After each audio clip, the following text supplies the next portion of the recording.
Hi friends, good morning to all of you. I hope कि आप लोग अच्छे होंगे।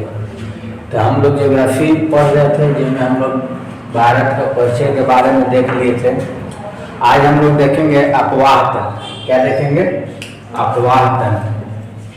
अपवाह तंत्र क्या देखेंगे? अपवाह तंत्र के बारे में देखेंगे। अपवाह तंत्र के बारे में जैसे कि आपको पता होगा 2-3 दिन से मेरा चैनल जो है कि ब्लॉक हो गया था, इसी के कारण वीडियो नहीं गया था। तो अब भाई के रेगुलर वीडियो जाएगा ही। जैसे कि आप लोग भारत के परिचय के बारे में पढ़ें, आज हम लोग पढ़ेंगे भारत के अपवाह तंत्र के बारे में। क्या पढ़ेंगे? भारत के अपवाह तंत्र के। तो इससे जो है कि 2-3 तरह के बात के हम लोग पढ़ेंगे ताकि अच्छा से हो जाए। यानी कि अपवाह तंत्र में पहले देख लेते सिंधु नदी तंत्र।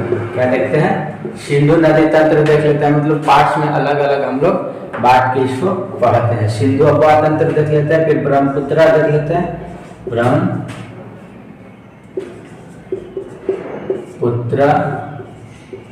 अपवाह तंत्र। फिर देख लेते हैं गंगा अपवाह तंत्र, गंगा अपवाह तंत्र।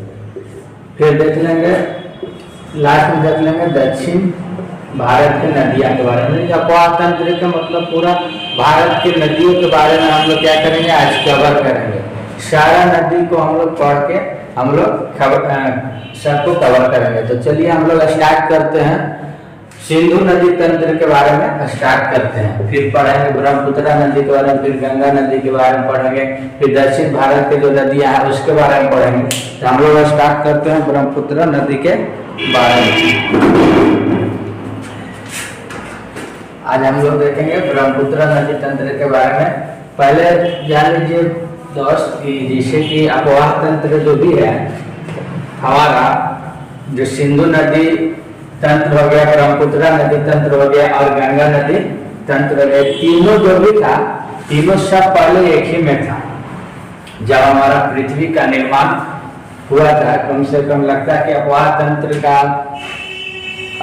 तंत्र जो है कि हमारा किस काल का मतलब है, तो ये मायोसीन काल में इसका निर्माण किया गया था। जो कि हमारा जो सिंधु नदी तंत्र, गंगा नदी तंत्र और ब्रह्मपुत्र नदी तंत्र तीनों एक में था और यह तीनों अलग अलग टूट गया। तो चलिए हम लोग स्टार्ट करते हैं सिंधु नदी तंत्र के बारे में। सिंधु नदी तंत्र, सिंधु नदी तंत्र, सिंधु नदी तंत्र के बारे में हम लोग देखते हैं। सिंधु नदी तंत्र के बारे में देखते हैं। तो चलिए हम लोग फिगर थोड़ा सा बना लेते हैं। फिगर से हम लोग पढ़ेंगे तो थोड़ा सा ठीक रहेगा। चलिए आइए देख लेते हैं, शॉर्ट फिगर देख लेते हैं। शॉर्ट में थोड़ा सा लॉन्ग देखिए, क्योंकि हमारा भारत का पूरा नहीं चाहिए, ऊपर वाला हम लोग बना लेते हैं, क्योंकि सारा नदी पहले ऊपर वाला पढ़ लेंगे।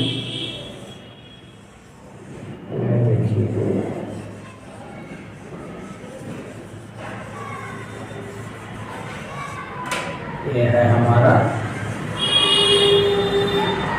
भारत। क्या है? ये है हमारा भारत का उत्तरी।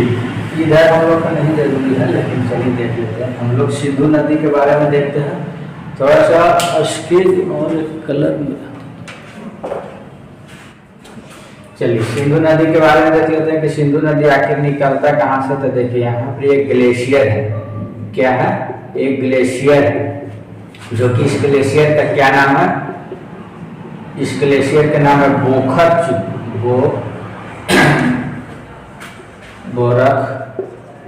हिमनद।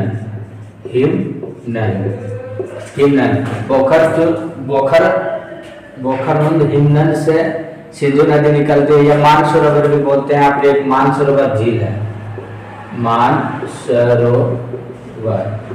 यानी कि अगर मानसरोवर से भी पूछे कि सिंधु नदी कहाँ से निकलती है, तो मानसरोवर से भी निकलती है। और यहाँ पर एक हिमनद है जो कि नाम है बोखरचू हिमनद से निकलती है। कौन नदी निकलती है? देखिए हमारा ये सिंधु नदी है। जो कहाँ से निकलती है और कहाँ गिरती है। तो हम लोग का देखिए यहाँ पर देखिए यही सिंधु नदी गिर रही है, जो कि आपको निकल रही है बोकारो से निकल रही है।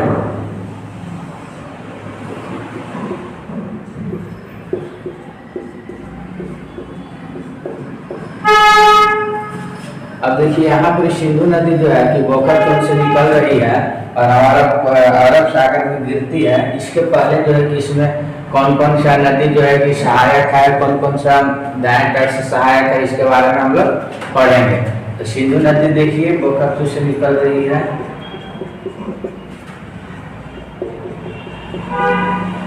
तो इसके बारे में आप देख पा रहे हम लोग कि इसका जो लंबाई है एनसीईआरटी के अनुसार जो है कि आपको 2900 दिया है सब किताब में, ठीक है। लेकिन 11 किताब पढ़िएगा तो इसका लंबाई जो है कि 88-80 दिया है। कितना दिया है? 88-80 किलोमीटर लंबाई है। यानी कि इसका जो सिंधु नदी तंत्र का लंबाई जो है टोटल जो कितना है 28-80 है। अगर भारत में पूछता है कि भारत में कितना है, तो भारत में इसका 11-14 है। कितना है? 11-14 है। लिख देते हैं भारत में पूछेगा तो 11-14 किलोमीटर है। यह एनसीईआरटी में 11-12 के एनसीईआरटी में दिया हुआ है। कहाँ दिया हुआ है? 11-12 के एनसीईआरटी में भारत में कितना किलोमीटर है? 11-14 किलोमीटर है। और अगर इसका क्षेत्रफल पूछता है कि टोटल भारत में क्षेत्रफल कितना है, तो 32,12,79 वर्ग किलोमीटर है। कितना है? वर्ग किलोमीटर। 32,12,89 वर्ग किलोमीटर है। किसका? तो सिंधु नदी तंत्र का एक क्षेत्रफल है। किसका क्षेत्रफल? सिंधु नदी तंत्र का क्षेत्रफल है। अब देखिए यहाँ पर से जब भी निकलता है तो लद्दाख के होते हुए जाता है। और यहाँ पर इसका एक सहायक नदी है जो कि आपको कौन सा है? सियोक नदी है। कौन सा? सियोक नदी है। इसका दाएं तट से पूछेगा, दाएं तट से कौन कौन सा नदी इसका सहायक नदी है? तो सियोक है। एक है नुब्रा, जो नुब्रा घाटी के निर्माण करते हैं। नुब्रा घाटी जो कि सिंधु के सहायक है, जो कि सियोक नदी में मिल जाती है और सियोक नदी जाके सिंधु नदी तंत्र में मिला देती है। कौन सा घाटी है? नुब्रा घाटी है। फिर थोड़ा सा आगे इसको देखेंगे नुब्रा घाटी, और थोड़ा सा इस साइड देखिए एक और मिलता है जो कि इसका नाम है हुंज नदी, जो कि दाहिने तट से मिलती है। दाहिने तट से 2-3 को जाके इम्पोर्टेंट है। एक नदी यहाँ पर मिलती है काबुल नदी। देखिए यहाँ पर जाके आके काबुल नदी मिलती है। कौन सा? काबुल से निकलते हैं, अफगानिस्तान से निकलते हैं काबुल नदी। काबुल नदी जो कि यहाँ पर एक पर्वत है। इस पर्वत के पास जाके ही मिला देती है। इस पर्वत के नाम लगता है किसी पूछा था कि पर्वत के पास जो है मिलता है। कौन सा पर्वत है?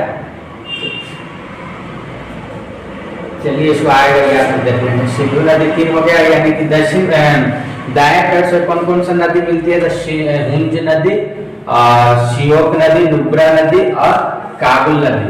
सिंधु के दाएं तट से मिलने वाले सहायक नदी है। सिंधु के दाएं तट से मिलने वाले नदी सहायक। एक और नदी यहाँ पर मिलती है, वो भी इम्पोर्टेंट है। कौन सा? गिलगिट नदी।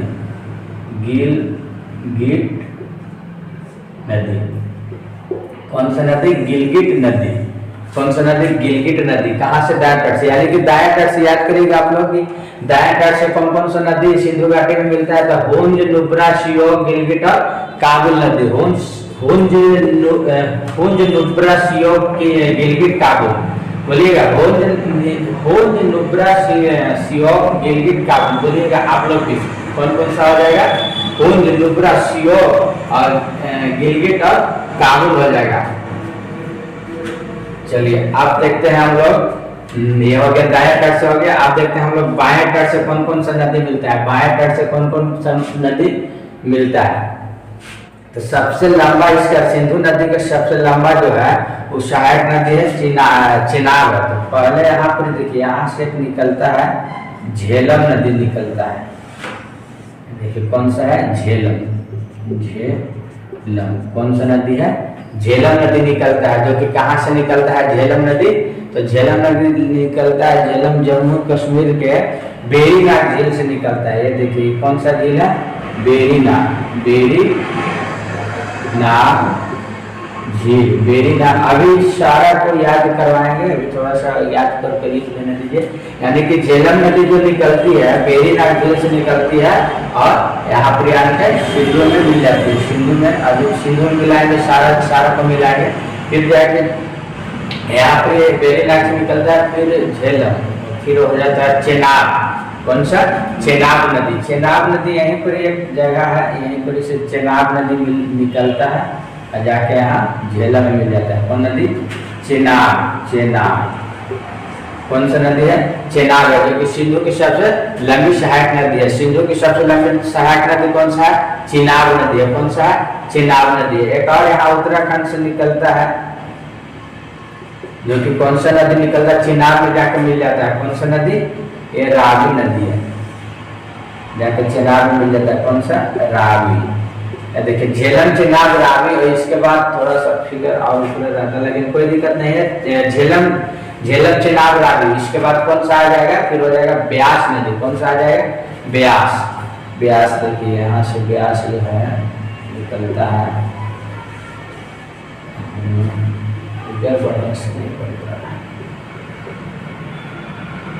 देखिए ब्यास जो है कि इनमें से निकलता है। और यह सतलज में, सतलज देखिए, सतलज राक्षस ताल झील से निकलती है और सतलज जो है कि जाके यहाँ चेनाब में यहाँ मिला देती है। ये जो है सतलज में, कौन सा, ब्यास नदी, ब्यास। ये हो जाएगा सतलज। देखिए फिगर थोड़ा सा मैनेज कीजिएगा। चलिए आइए, झेलम नदी, चेनाब नदी, रावी नदी, ब्यास नदी, सतलज नदी। यानी बाएं तट से कौन कौन सा नदी मिलता है, चेनाब, झेलम, चेनाब, रावी, सतलज और ब्यास। यह जो है कि सीरियल नंबर से बहुत क्वेश्चन पूछा है और पूछेगा। यानी कि सिंधु नदी के सबसे सहायक बाएं छोर से कौन कौन सी सहायक नदी है, झेलम, चेनाब, रावी और ब्यास और सतलज। फिर से बोलेगा, झेलम, चेनाब, रावी, ब्यास, सतलज। झेलम, चेनाब, रावी, ब्यास, सतलज। यानी कि 5 नदियां जो है कि पंचतंत्र के नाम से भी जाना जाता है। क्या नाम से जाना जाता है, पंचतंत्र के नाम से भी जाना जाता है। सिंधु नदी की सबसे लंबा नदी कौन सा है, चेनाब नदी है। कौन सा नदी है, चेनाब नदी है। और देखिए फिर यहाँ दाएं तट से कौन कौन सा, सिंधु नदी जो है कि बोखरजो से निकलती है या मानसरोवर से निकलती है, अरब सागर में गिरती है। और सिंधु नदी के दाएं तट से कौन कौन सी सहायक नदी है, तो हुंजा नदी, नुब्रा नदी, श्योक नदी, गिलगित नदी, काबुल नदी, ये जो है कि दाएं तट से मिलती है। और जो है कि काबुल नदी देखिए यहाँ पर एक पर्वत है, वो कौन सा पर्वत, अटक पर्वत शायद लगता है कि अटक पर्वत है, अटक पर्वत। देखिए काबुल नदी जो है ना कि अटक पर्वत के पास जाके सिंधु में मिल जाती है। गिलगित नदी है जो कि यहाँ लद्दाख के बीच में मिलती है। फिर श्योक जो है कि नुब्रा घाटी, एक बड़ा सा घाटी का निर्माण करती है, यह दोनों जाकर सिंधु में मिल जाती है। फिर हुंजा जो है कि दाएं तट से सहायक नदी है, जो कि सबसे पूर्व साइड में। फिर बाएं तट से पूछेगा तो झेलम, चेनाब, रावी और ब्यास और सतलज नदी। झेलम नदी जो है कि कहाँ से निकलती है, तो बेरीनाग झील से निकलती है। झेलम नदी कहाँ से निकलती है, बेरीनाग झील से निकलती है। फिर बताइएगा कि देखिए चेनाब नदी जो है ना, यहाँ पर एक टांडी जगह, टांडी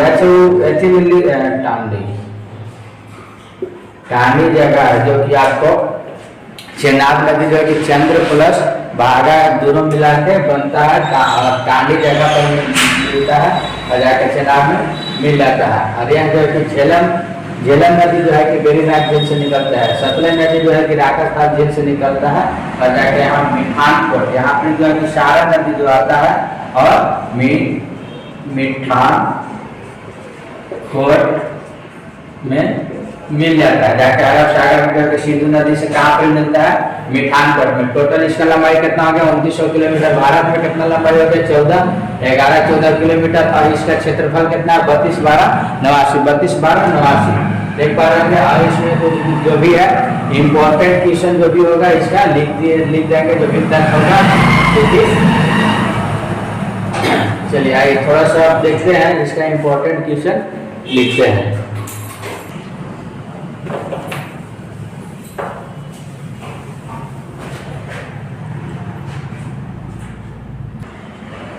चलिए हम लोग सिंधु नदी तंत्र मैप से देख लिए थे। अब थोड़ा सा इसका जो है कि 2 4 5 क्वेश्चन जो है इसका कुछ विवरण देख लेते हैं, कुछ तथ्य देख लेते हैं जो कि 5 क्वेश्चन। ऐसे तो सारा क्वेश्चन को जो है कि कहाँ से निकलता है कुछ जानता है, लेकिन कुछ ऐसा है लिखा हुआ जो कि हम लोग नहीं जानते, उसको जानने का प्रयास हम लोग करेंगे। जैसे सिंधु नदी, यानी कि सिंधु नदी का मैदानी ढाल बहुत धीमा होता है। सिंधु नदी के क्या होता है ना, मैदानी ढाल बहुत धीमा होता है, जिसके कारण इसका द्रोणी का 1/3 भाग जो है ना, कुछ जो है 1/3 से अधिक कुछ भाग जो है हमारा भारत में रह जाता है, और बाकी जितना भी शेष भाग होता है वह जाके चला जाता है पाकिस्तान में। पाकिस्तान में कहाँ कहाँ चला जाता है, जम्मू कश्मीर लद्दाख होते हुए चला जाता है, शेष सारा कहाँ चला जाता है, पाकिस्तान में जाता है। और यही सिंधु समझौता 1960 में हुआ था। यही सिंधु समझौता कब हुआ था, 1960 में हुआ था, जिसके तहत 80% पानी कहाँ, पाकिस्तान में, 20% पानी कहाँ चला जाता था, भारत में। 20% पानी जो है उपयोग करेगा भारत, और 80% कौन करेगा, पाकिस्तान। और भारत में भी 20% में कौन कौन सा राज्य जो है कि भाग उपयोग करता है, तो आपको करता है पंजाब करता है, हरियाणा करता है, राजस्थान करता है, दक्षिण पश्चिम भाग करता है। यानी कि सबसे ज्यादा जो है कि 20% पानी का यूज जो हमारा भारत का कौन सा राज्य करता है, पंजाब, हरियाणा, राजस्थान और दक्षिण पश्चिम भाग। पंजाब, हरियाणा, राजस्थान और दक्षिण पश्चिम भाग हमारा कितना 1/3 भाग जो है कि हमारा भारत में रह जाता है, 1/3 भाग जो है कि भारत में रह जाता है, और सारा पाकिस्तान में चला जाता है सिंधु के पानी। आइए देखते हैं सिंधु नदी की सबसे बड़ी सहायक नदी कौन सा हो जाता है, चिनाब नदी। सिंधु की सबसे बड़ी सहायक नदी कौन हो जाएगा, चिनाब नदी। कितना किलोमीटर है, तो 1180 किलोमीटर है। कितना है, 1180, जो कि कहाँ, चंद्रभागा, जैसे चिनाब नदी का निर्माण होता है चंद्र और भागा नदी मिलकर बनाते हैं। कहाँ, हिमाचल प्रदेश का टांडी में मिलता है। कहाँ मिलता है, टांडी से मिल जाता है, और चिनाब के नाम से जाना जाता है। यह सिंधु नदी की सबसे बड़ा सहायक नदी। आगे देखिएगा, सिंधु नदी का लद्दाख और जास्कर श्रेणी के बीच बहती है। सिंधु नदी कहाँ से बहती है, जास्कर और लद्दाख श्रेणी से जब बहती है तो एक बड़ा सा गॉर्ज का निर्माण करती है। क्या, गॉर्ज का निर्माण करते हैं, उसको क्या बोलते हैं, नुब्रा घाटी के नाम से जाना जाता है। क्या, इसको नुब्रा घाटी के नाम से जाना जाता है। यह सिंधु और जास्कर के बीच में गॉर्ज का निर्माण करता है सिंधु नदी। कौन सा, उसको नुब्रा घाटी के रूप में जाना जाता है। श्योक नदी के बारे में थोड़ा सा देखते हैं। यह नदी रीमा हिमनद से निकलती है। कहाँ से निकलती है, रीमा हिमनद से निकलती है और दाएं से मिल जाती है। यह नदी को मृत्यु की नदी भी कहते हैं। यानी कि श्योक नदी जो है यह रीमा हिमनद से निकलती है और सिंधु में मिल जाती है, और इस नदी को मृत्यु की नदी भी कहते हैं। क्या बोलते हैं, इस नदी को मृत्यु का नदी भी बोलते हैं। आगे देखिए, जास्कर नदी। जास्कर नदी इसे जम्मू कश्मीर और लद्दाख के सीमा के पास, यानी कि जास्कर नदी जो है लद्दाख और सीमा के पास जो जाता है, वहां पर उसको किस नाम से जाना जाता है, तो डोडा नदी के नाम से जाना जाता है। किस नदी के नाम से जाना जाता है, डोडा नदी के नाम से जाना जाता है जास्कर को। और सतलज नदी जाने करते राजस्थान झील से निकलते हैं। अगर राजस्थान देता है तो ठीक है, या तो शिवकिला वगैरह से निकलता है और पाकिस्तान के मिठानकोट के पास जाकर मिल जाता है। कहाँ, और कहाँ गिराता है, ये सारा नदी को गिरा देता है अरब सागर में। जो BCG-RS सारा नदी जो है ना, पांचों नदी पंचतंत्र मिलकर और मिठानकोट के पास मिलता है, आ जाकर पाकिस्तान के अरब सागर में गिरा देता है। नेक्स्ट देखिएगा कि देखिए एक इम्पोर्टेंट यहाँ पर है कि हिमालय पर्वतीय अपवाह तंत्र का विकास, हिमालय पर्वतीय अपवाह तंत्र का विकास जो हुआ है मायोसीन कल्प में हुआ है। मायोसीन कल्प में हुआ है। ये बहुत अच्छा ट्यूशन है जो कि आपको एनसीईआरटी में दिया हुआ। कब हुआ है, मायोसीन कल्प में हुआ। मायोसीन काल कब से कब होता है, मतलब 250 करोड़ वर्ष पूर्व जो भी काल था वह क्या होता है, मायोसीन काल में कहलाता है। चलिए हम लोग सिंधु तंत्र पढ़ लिए, जो भी है ट्यूशन जो भी होगा और कुछ होगा इम्पोर्टेंट बताया जाएगा। इसके बाद देखिए हम लोग पढ़ेंगे ब्रह्मपुत्र नदी तंत्र, तो इसको क्लियर करते हैं और ब्रह्मपुत्र नदी के बारे में पढ़ते हैं। चलिए थोड़ा सा इसको साफ कर देते हैं। चलिए सिंधु नदी तंत्र पढ़ लिए, अब देखते हैं हम लोग ब्रह्मपुत्र नदी तंत्र के बारे में देखते हैं। किसको देखते हैं, ब्रह्मपुत्र नदी के तंत्र के बारे में। थोड़ा सा मैप को ड्रॉप कर लेते हैं।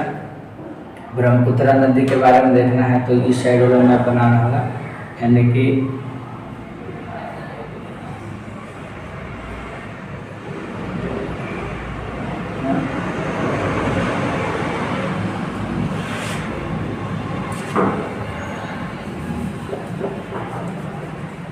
चलिए किसी तरह से थोड़ा सा होना चाहिए।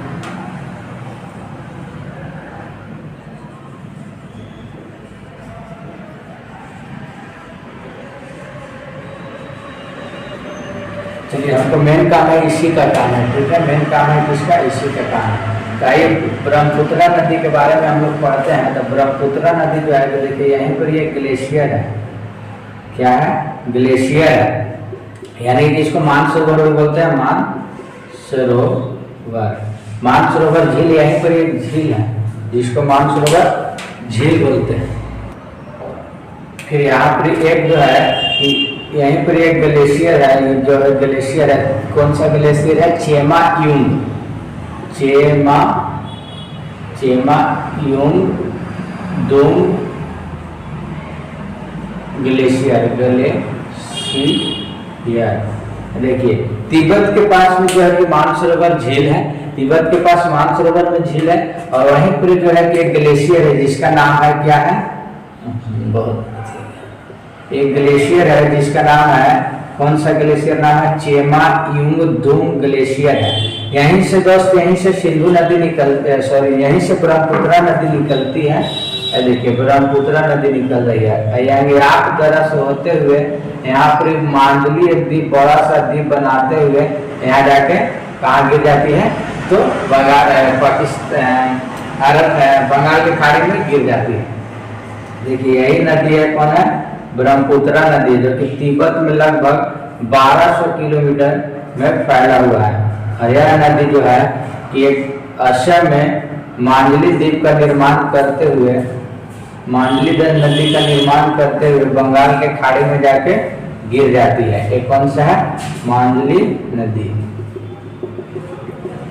मांडली नदी। यहाँ पर कौन सा दरा से भारत में किस दरा से पूछता है कि ब्रह्मपुत्र नदी भारत में किस दरा से प्रवेश करती है? तो यह याक दरा, दरा, जो कि अरुणाचल प्रदेश में याक दरा से निकलते हुए भारत में प्रवेश कर जाती है। कौन सा नदी?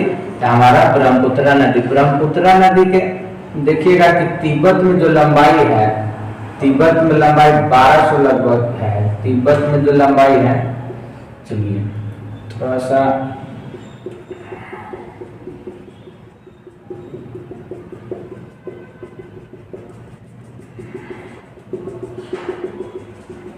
यही है ब्रह्मपुत्रा नदी।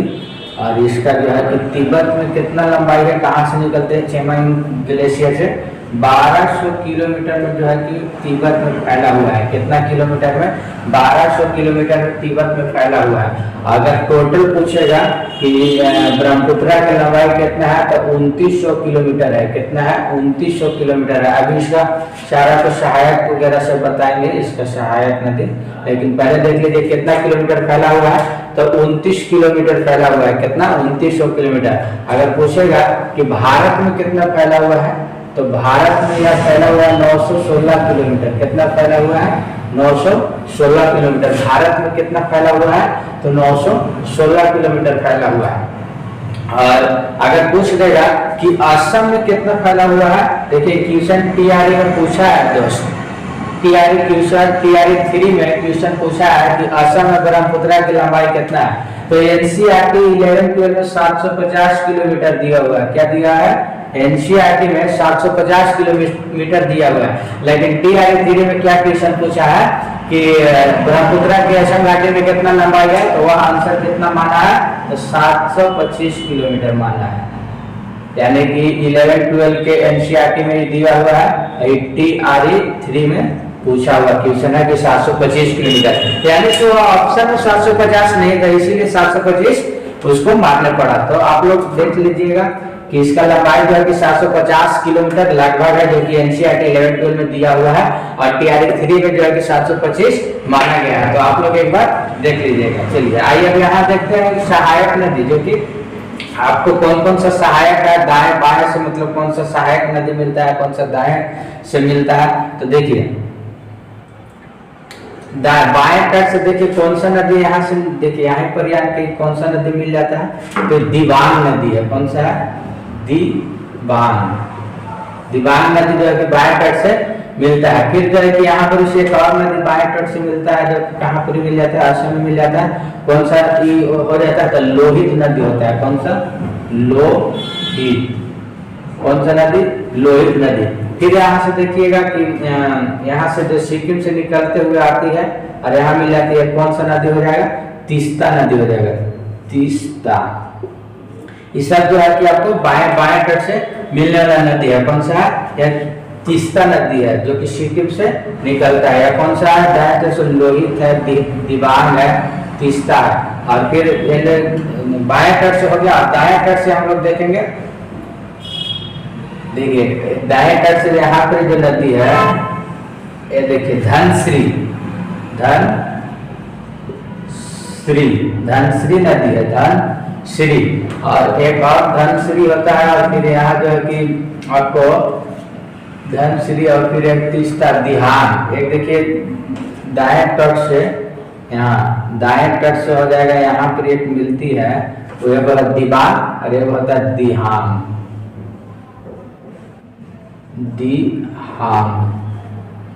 दिहान नदी जो कि दाएं तट से मिलती है, बाएं तट से दिबांग नदी मिलती है। और धनश्री और एक सुवनश्री, देखिए यहाँ पर लिख लीजिए, दाएं तट से सुवनश्री,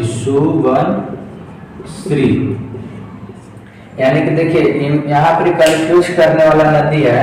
इसे मान लेते हैं कि देखिए इधर से निकल रहा है तो बायां उस साइड हो गया, दायां साइड गया, यानी कि बायां से निकलने वाला कौन कौन सा नदी हो जाएगा, तो दिबांग हो जाएगा, लोहित हो जाएगा और धनश्री हो जाएगा। अगर पूछेगा दाएं तट से कौन सा निकलती है, तो दिहान हो जाएगा, तीस्ता हो जाएगा और सुवनश्री हो जाएगा।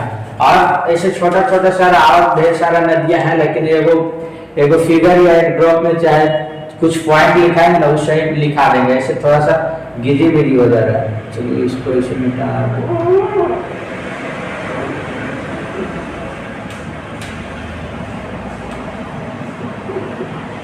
चलिए यहाँ पर देखिए दिहान दिबांग हो गया, तीस्ता हो गया, और ठीक है इसे मिटा दीजिए।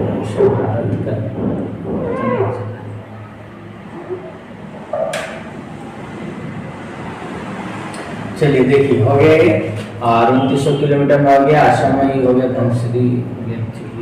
ये देखिए मांडली द्वीप जो है ना, ये मांडली द्वीप ये है, ये कौन सा है, मांडली द्वीप है, मांडली द्वीप जो विश्व का दूसरा सबसे बड़ा द्वीप है, दूसरा सबसे बड़ा द्वीप है। भारत का पहला है लेकिन विश्व का दूसरा है। और ये जो है कि आपको कहाँ है, तो असम में कितना किलोमीटर में फैला हुआ है, तो 421 किलोमीटर में फैला हुआ है। कितना, 421 किलोमीटर में फैला हुआ है, 421 किलोमीटर में फैला हुआ है मांडली, ये मांडली है।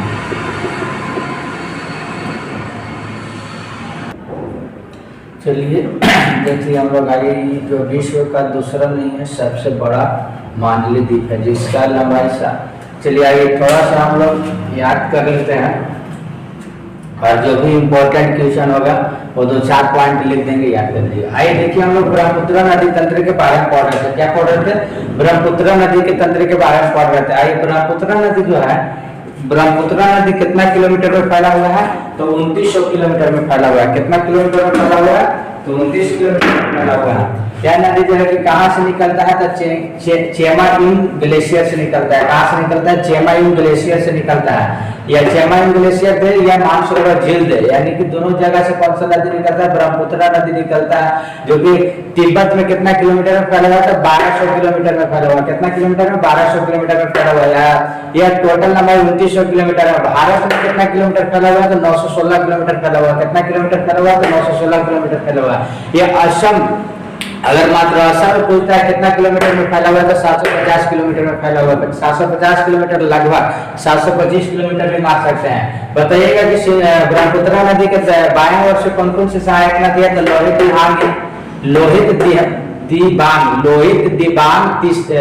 दिबांग और एक और ऐसे लिखवा देंगे, लोहित दिबांग। आई दाएं तट से कौन सा मिलता है, तो दिबांग हो जाएगा, तीस्ता हो जाएगा, सुबनश्री हो जाएगा। बाएं तट से लोहित दिबांग और धनश्री, और दाएं तट से तीस्ता, सुबनश्री और दिहान। चलिए आइए देखिए, विश्व के सबसे बड़ा मांडली द्वीप का निर्माण कहाँ करता है? असम में करता है। कितना किलोमीटर में फैला हुआ था? 421 किलोमीटर में फैला हुआ। कितना किलोमीटर में? 421 किलोमीटर में फैला हुआ। यही सुवनश्री है ना, पूछता है कि ब्रह्मपुत्र नदी की सबसे बड़ी सहायक नदी कौन सा है? तो सुवनश्री हो जाएगा। कौन हो जाएगा? ब्रह्मपुत्र नदी की सबसे बड़ी सहायक नदी सुवनश्री हो जाएगा। कौन सा हो जाएगा? सुवनश्री हो जाएगा। कौन सा हो जाएगा? सुवनश्री हो जाएगा। और चलिए अब थोड़ा सा लिख देता है, कुछ इंपॉर्टेंट कीजिए वीडियो हो तो ज़्यादा इसमें, तो कुछ इंपॉर्टेंट यहाँ पर लिख देते हैं। तो आई होप कि आप लोग का याद हो गया होगा। ठीक है, तो अब थोड़ा सा तथ्य के बारे में लिख देते हैं। आइए इसका ब्रह्मपुत्र के कुछ हम तथ्य या कुछ बिंदु देखते हैं। कुछ बिंदु यानी कि ब्रह्मपुत्र नदी के बारे में हम लोग देख लिए। अब थोड़ा सा हम लोग देखते हैं इनके थोड़ा सा 4-5 क्वेश्चन को देखते हैं। जैसे कि देखते हैं कि ब्रह्मपुत्र नदी को तिब्बत में क्या कहा जाता है? चलिए देखते हैं हम लोग ब्रह्मपुत्र नदी, यानी कि ब्रह्मपुत्र नदी को तिब्बत में हम लोग यारलुंग, जांगो, सांको, शंको यानी कि ये 3-4 नाम से जानते हैं। कहाँ पर जानते हैं? तिब्बत में ब्रह्मपुत्र नदी को किस नाम से जानते हैं? यारलुंग नदी के नाम से जानते हैं, जांगको नदी के नाम से जानते हैं, सांको नदी के नाम से जानते हैं और शंकु नदी के नाम से जानते हैं। कहाँ पर? तिब्बत में इसकी लंबाई कितना है? 1200 किलोमीटर है। और अरुणाचल प्रदेश में ब्रह्मपुत्र नदी को किस नाम से जानते हैं? दिहांग नदी के नाम से जानते हैं। असम में इसको ब्रह्मपुत्र नदी के नाम से जानते हैं और बांग्लादेश में इसको जमुना के नाम से जानते हैं। चलिए देखिएगा, नेक्स्ट देखिएगा कि विश्व की सबसे बड़ी सहायक नदी जो है, नदी द्वीप जो है, मांडली नदी द्वीप है, जो कि असम में, जिसका लंबाई कितना किलोमीटर है? तो 421 किलोमीटर है, जो कि असम में है। मांडली नदी द्वीप जो है कि मांडली द्वीप को हाल ही में गिन्नी बुक ऑफ वर्ल्ड रिकॉर्ड में शामिल किया गया है। कहाँ किया गया? गिन्नी बुक ऑफ वर्ल्ड रिकॉर्ड में शामिल किया गया है यह नदी को, मांडली द्वीप को। और इसका जो है कि देखिए, आप ब्रह्मपुत्र नदी के दाएं ओर से सहायक नदी के देखेंगे, कौन कौन सा सहायक है? तो ब्रह्मपुत्र के दाएं ओर दिहांग है, सुबनसिरी है, तीस्ता है और मानस है और कामेंग है। देख पा रहे होंगे आप लोग कि ब्रह्मपुत्र के दाएं ओर से कौन कौन सी सहायक नदी है? तो दिहांग है, सुबनसिरी है, तीस्ता है, मानस है, कामेंग है। आप लोग भी याद कीजिए कि दाएं ओर से कौन कौन सी सहायक नदी है, बहुत पूछता है एग्जाम में। दिहांग, सुबनसिरी, तीस्ता, मानस, कामेंग। दिहांग, सुबनसिरी, तीस्ता, मानस, कामेंग। और इसका बाएं तट से अगर पूछता है तो कौन कौन सा है? तो दिबांग है, लोहित है, बूढ़ी दिबांग है और धनश्री है। देखिए, दाएं तट से पूछेगा दिहांग है और बाएं तट से पूछेगा तो दिबांग है। ठीक है, तो बाएं तट से कौन कौन सी नदी है? दिबांग, लोहित, बूढ़ी गंडक और धनश्री। दिबांग, लोहित, बूढ़ी गंडक और धनश्री है। दाएं तट से पूछेगा तो दिबांग, सुबनसिरी, तीस्ता, मानस, कामेंग। दिहांग, सुबनसिरी, तीस्ता, मानस और कामेंग है। चलिए नेक्स्ट देखिएगा कि ब्रह्मपुत्र की सबसे बड़ी सहायक नदी कौन सा है? तो ब्रह्मपुत्र की सबसे बड़ी सहायक नदी है सुबनसिरी है। कौन सा है? सुबनसिरी है। कौन सा? सुबनसिरी है। और देखिए, रिंगित नदी जो है तीस्ता की सहायक नदी है, जो कि एग्जाम में पूछा हुआ है, अभी भी है। ये जो है कि रिंगित नदी किसकी सहायक नदी है? तीस्ता का सहायक नदी है। तीस्ता किसका सहायक नदी है? ब्रह्मपुत्र की सहायक नदी है। और ब्रह्मपुत्र की लंबाई 2900 किलोमीटर है। भारत में कितना किलोमीटर है? 916 किलोमीटर में। तिब्बत में कितना है? 1200 किलोमीटर है। असम में कितना है? तो 750 किलोमीटर में। तो हम लोग आइए ब्रह्मपुत्र के बारे में हम लोग खत्म किए। अब रह गया गंगा नदी तंत्र। तो गंगा नदी तंत्र का थोड़ा सा लंबा जाएगा वीडियो, इसीलिए उसको नेक्स्ट वीडियो में देखेंगे ताकि आप लोग का पूरा डिटेल में समझा सके। और यहाँ पर ही हम लोग सिंधु नदी के तंत्र के बारे में देखें, ब्रह्मपुत्र नदी के तंत्र के बारे में देखें। क्योंकि ऑलरेडी पहले वीडियो हो चुका था, लेकिन वो वीडियो मेरा है कि डिलीट हो गया है, इसीलिए दूसरा वीडियो बनाना पड़ा। कोई बात नहीं है। और इसको जो है कि आप लोग का थोड़ा सा भी सहयोग मिले या लगे कि हाँ ठीक है, तो आप लोग कमेंट में जरूर लिखिएगा और सब्सक्राइब जरूर कीजिएगा। धन्यवाद।